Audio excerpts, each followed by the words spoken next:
Hi అండి.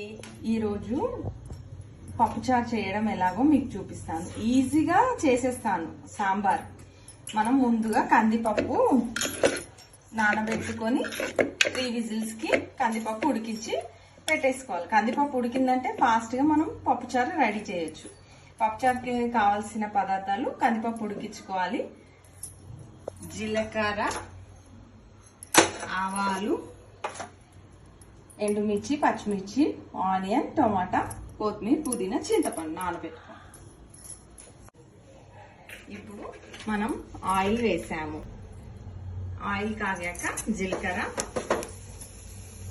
ఆవాలు, ఎండుమిర్చి వేస్తున్నాము.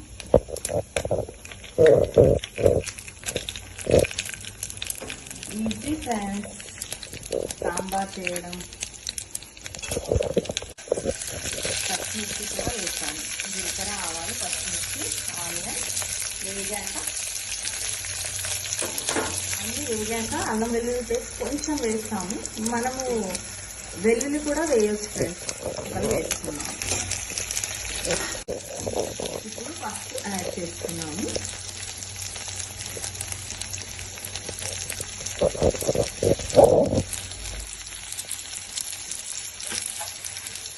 యాడ్ చేసి కలిపి ఇప్పుడు కొత్తిమీర కరివేపాకు వేసి చింతపండు నానబెట్టుకున్న చింతపండు పోసేయాలి.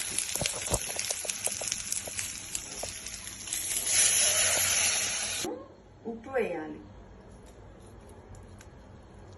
అలాగే కొంచెం కారం కూడా వేస్తాము. మేము అచ్చం పచ్చిమిర్చితో కాకుండా కొంచెం కారం వేస్తాము.